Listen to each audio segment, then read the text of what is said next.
Religious right जो है वो भी हमारा कॉन्स्टिट्यूशन में मेंशन है कि हम लोग क्या पहनते हैं, हम लोग किस रिलीजियस को एक्सेप्ट करते हैं, ये हम लोगों का पर्सनल राइट होगा। कुल हिजाब बैन पर राजनीति हुई है कि ऐसी ही कई राजनीति हम लोगों को डेली देखने को मिलती है। अभी बहुत सारे ऐसे कॉलेजेस हैं जहाँ पर सरस्वती पूजा भी मनाया जाता है, तो आप लोगों को फिर उसको भी गलत करार देना चाहिए क्योंकि वो भी तो रिलीजियस से जुड़ा हुआ ही काम है। हिजाब को गलत करार दे रहे हैं और जो लड़कियां हिजाब के लिए प्रोटेस्ट कर रही है, सैफ्रॉन स्कार्फ पहनकर आ जाते हैं और जय श्री राम का नारा लगाते हैं और कहते हैं कि हम इनके अगेंस्ट है। ईरान इस बात की जीती जागती मिसाल दे रहा है कि अगर औरतों को हिजाब नहीं पहनना है तो वो रास्ते में आ सकती है और अगर उनको पहनना है तो भी वो रास्ते पर आ सकती है। दो लड़कियों का रेप होता है और इनको इस बात की भनक भी नहीं पड़ती, तब इनका विमेन एम्पावरमेंट कहाँ जाता है। राय घोष का मामला आता है, कभी मॉब लिंचिंग का मामला आता है, कभी देखते हैं किसी मुसलमान व्यक्ति को उसकी दाढ़ी रिमूव करने के लिए मारा जाता है, कभी हिजाब के लिए मारा जाता है। जो लोग कह रहे हैं ना कि बुर्का पहनना जबरदस्ती है, यही लोग जब छोटी बच्चियों का रेप होता है ना तो कहते हैं कि इनका रेप इसलिए हुआ क्योंकि इन्होंने छोटे कपड़े पहने हुए थे। इन लोग बैन लगा दिया, तो आपके हिसाब से क्या सही है या गलत? देखिए, इस वीडियो को स्टार्ट करने से पहले ही मैं अपना डिस्क्लेमर दे दूं कि ना हिंदू ना मुसलमान की बात करने आई हूँ, मैं हिंदुस्तानी हूँ और हिंदुस्तान की बात करने आई हूँ। और जहाँ तक आपने पूछा कि ये सही है या गलत है, इस पर मेरी राय पूरी तौर से कि ये गलत है।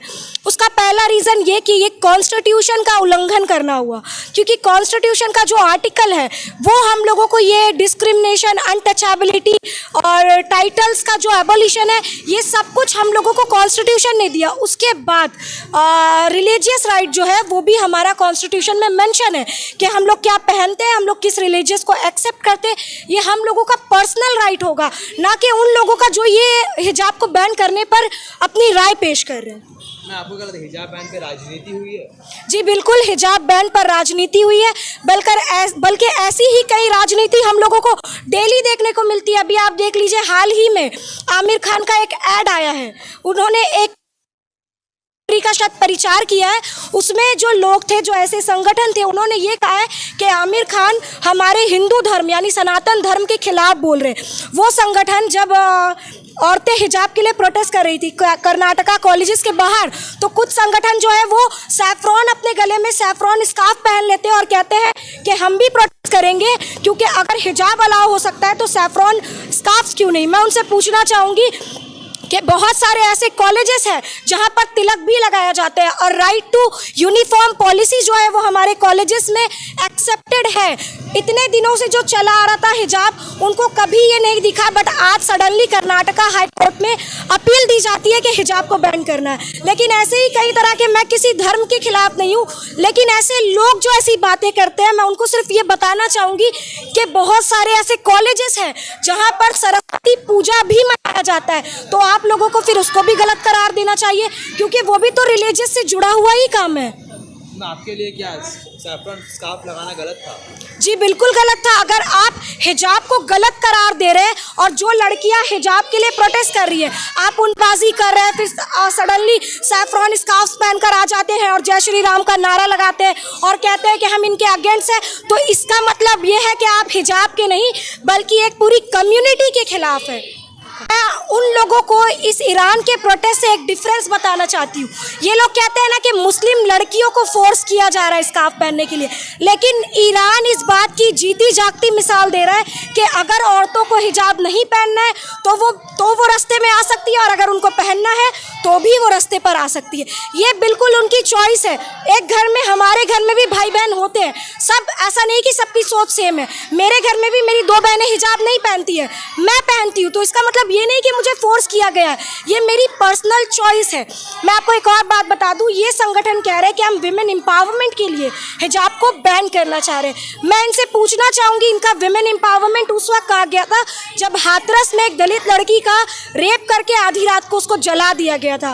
मैं इनसे पूछना चाहूँगी, ये विमेन एम्पावरमेंट की बात करते हैं। कोरोना काल के दौरान हमने क्वारंटीन में 2 लड़कियों का रेप होता है और इनको इस बात की भनक भी नहीं पड़ती, तब इनका विमेन एम्पावरमेंट कहाँ जाता है? और साथ ही साथ ऐसे रेपिस्ट जो रेप करके पुलिस स्टेशन से निकलते हैं तो उनको फूल के माला और आरती से उनका स्वागत किया जाता है, तब इनका विमेन एम्पावरमेंट कहाँ जाता है? इसके अलावा मैं आपको और एक बात बता दूं कि ये विमेन एम्पावरमेंट की बात करते हैं, जब इससे एक बार पहले गुज़श्ता साल में हम लोगों ने देखा CAA NRC पर प्रोटेस्ट चल रहे थे। जो औरतें शाहीन बाग में धरना दे रही थी उनको कहा जा रहा था कि ये तो 500 लेकर बैठी हुई है, ये बिरयानी के डब्बे के लिए बैठी हुई है, प्रोटेस्ट कर रही है। तो औरतों पर ऐसे लांछन लगाने वाले विमेन एम्पावरमेंट की बात कर रहे हैं, ये मुझे सबसे बड़ा धक्का लग रहा है इस बात का। इससे ये साबित हो रहा है कि इनको विमेन एम्पावरमेंट से कोई लेना देना नहीं है। इनको सिर्फ अपनी सत्ता को मजबूत करना है, इनको सिर्फ एक कम्युनिटी के अगेंस्ट हेट्रेड फैलाना है। और हाल ही में अभी आपने देखा होगा कि अजमेर शरीफ दरगाह भी कंट्रोवर्सी में आई थी कि अजमेर शरीफ दरगाह में एक चिन्ह का निशान मिला था जो इन्होंने कहा था कि हमारे सनातन धर्म को दर्शाता है। उसके बाद कभी आप देख लीजिए गाय गोश्त का मामला आता है, कभी मॉब लिंचिंग का मामला आता है, कभी देखते हैं किसी मुसलमान व्यक्ति को उसकी दाढ़ी रिमूव करने के लिए मारा जाता है, कभी हिजाब के लिए मारा जाता है, तो कभी बुरखे पर। इससे ये बात साफ तौर पर जाहिर हो जाती है कि ये लोग एक कम्युनिटी के खिलाफ नफरत फैला रहे हैं। इनका मकसद है कि अपने आप को हाईलाइट करना। अगर आपको हाईलाइट होना है तो आप दूसरे मुद्दे उठाइए या आप सामने मीडिया के सामने आकर कहिए कि हम मुसलमान का नाम ले रहे हैं अपने आप को हाईलाइट करने पर। नुपुर शर्मा को भी हमने देखा, उन्होंने हमारे रसूल पाक के खिलाफ गलत बयान दिए और फिर क्या हुआ, वो हाईलाइट पर आ गई। हर जगह ट्विटर से लेकर अखबार की हेडलाइंस पर भी नुपुर शर्मा का ही चर्चा चल रहा था। इन्होंने मुसलमान की एक कम्युनिटी को अपने हाईलाइट होने का जरिया बना लिया। अब अगर हिंदुस्तान में कोई महिला मुसलमान हो, ये बिल्कुल सही है, ये उसका पर्सनल चॉइस होना चाहिए। इफ़ अगर वो नहीं पहनती है, इस पर किसी का जोर नहीं होना चाहिए, क्योंकि हम लोग 21st सेंचुरी में जी रहे हैं जहाँ हम लोग ये देख रहे हैं कि औरतें क्या पहनेंगी नहीं पहनेंगी, ये उनका राइट है। उससे भी बड़ी बात मैं आपको बता दूं कि ये जो हिजाब बैन किया जा रहा है इसका सबसे बड़ा असर जो है ऐसी बच्चियों पर पड़ रहा है जो कॉलेज जा रही हैं। अगर उनको एग्ज़ाम देने नहीं दिया जाएगा, अगर उनको हिजाब पहनकर कॉलेज में इंटर नहीं किया जाएगा, तो इसका सबसे बड़ा असर ये होगा कि एक बहुत बड़ी लड़कियों की आबादी एजुकेशन हासिल करने से पीछे रह जाएंगी। और बिना एजुकेशन के लड़कियों को ये समझ ही नहीं आएगा कि उनके लिए क्या सही है क्या गलत है। आप उनकी एजुकेशन छीन कर उनसे ये राइट छीन रहे कि वो अपने लिए फैसला कर पाए।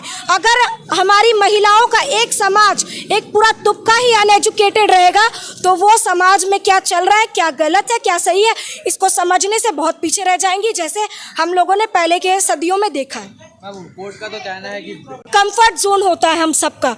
मैं आपको ये बिना बुरखे वाला और बुरखे वाला एक एग्जाम्पल देती हूँ। ये जो लोग कह रहे हैं ना कि बुर्का पहनना ज़बरदस्ती है, यही लोग जब छोटी बच्चियों का रेप होता है ना तो कहते हैं कि इनका रेप इसलिए हुआ क्योंकि इन्होंने छोटे कपड़े पहने हुए थे। इन लोगों का ये सबसे बड़ा उदाहरण है कि ये लोग जब इनके ऊपर कोई बात आती है ना तो उसके अगेंस्ट में ऐसे कहानियाँ बनाते हैं जो बिल्कुल ही अपना उल्लू सीधा करने वाली बात हो जाती है।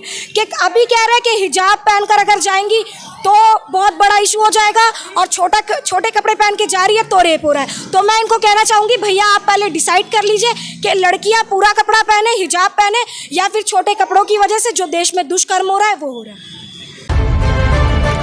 सुपर न्यूज़ 24 कोलकाता, हर कदम सच के साथ।